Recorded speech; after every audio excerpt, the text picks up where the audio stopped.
Hey guys, what up? It's Johnny from Ignite, and we're about to crack into another video specifically on The Crucible by Arthur Miller. That is the play The Crucible, and I want to talk to you about form. I want to talk to you about the form of The Crucible as a play. I want to talk about the dramatic form.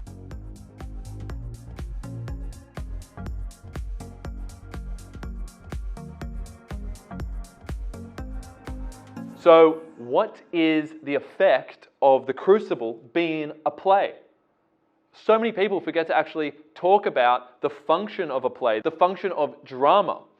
People go so specific into the text that all they end up analyzing are specific lines of the play. But remember, to have a sophisticated response, you need to consider both those language features that are embedded within the lines of the play, but also the macro features and those formal aspects of the text, such as the text being in the form of a play. So why is it powerful? Why is it important? What value does it add for Miller to present and communicate his ideas of The Crucible as a play? Well, when we talk about the dramatic form, I want you to keep in mind firstly that we're talking about a written play that you're going to read and study, but that was actually intended to be performed for a live audience. That's right, these are actors on a stage performing in front of people, and that is going to have a very unique effect as opposed to someone studying a poem on a page or a prose fiction novel or watching a film even. They're all going to have special effects, but things that are quite separate from one another. So when we're talking about the live theatrical experience of going to a play and watching actors on stage, let's see what Miller thought to be the special purpose that that may serve.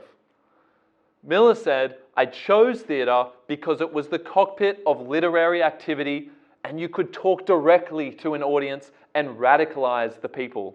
I've highlighted there the two key functions that Miller himself identified as being the purpose behind having the play encapsulated as a play and performed for a live audience, particularly in 1953 in that ideologically dense context where we had the Cold War playing out. No one was really speaking the truth. We had a vast lack of authenticity. There was so much ambiguity of meaning. People were being compromised all the time because they were scared of being called communists in America. And we are talking about America in particular here because that is the place from which Miller was writing. And people were afraid. People didn't want to speak the truth. People didn't want to say how wrong the system was. People didn't want to deny the efficacy or the correctness of the system that the government was putting in place, in basically having no evidence in making these radical accusations about people being communists and therefore being isolated from the community. So people didn't want to speak up about it because they were afraid. And Miller uses the dramatic vehicle to speak directly to that issue. He wants to expose the dangers of that. And he does it by presenting it as a play. He wants to talk directly. He wants to radicalize the people.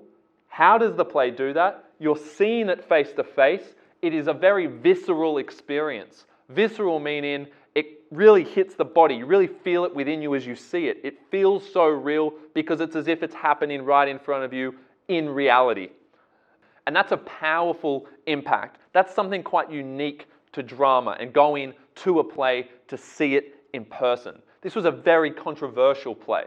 The government wouldn't have wanted this play to be performed at this time because it was trying to wake people up. It was trying to heighten consciousness and expose people to the issues at hand. Miller did this quite cleverly by actually presenting his message through a political allegory. Now, what I mean by that is the whole story of the play is about the Salem witch hunt, which was 400 years before the time that Miller's concerns came up about his current Cold War context. We're talking about 1962 in Salem, a real event that did happen, but it happened so long ago that Miller could essentially get away with masking his very contemporary message behind a historical event that happened quite a time ago. So keep that in mind when you think about the power of dramatic form and the ability it has to wake people up because you're seeing it in person, you're feeling it on a visceral level, and you are able to talk directly, whether it's through allegory or metaphor, but nevertheless directly to people and fulfill that didactic purpose. You're able to teach a lesson and revolutionize the crowd that you're talking about so that they can actually do something about the present issues at hand. All right, guys, so that's a very important video on the power of the dramatic vehicle, the power of the play, and make sure you integrate some of that analysis into your essays when you're writing about the Crucible, because it's something you simply can't neglect. I hope the video helped. I will see you very shortly with a couple of other videos on the Crucible. If you like this video, please like and subscribe, and see you soon.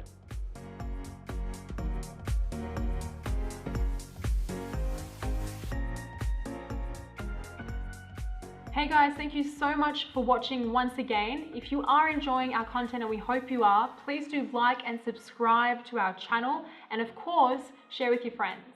That's right, guys, thanks for watching, but please do make sure you check out our very special resources. They're quite unique. We've made a whole bunch of state rank practical guides for all your English texts out there. So check out the link now at ignitehsc.com.au.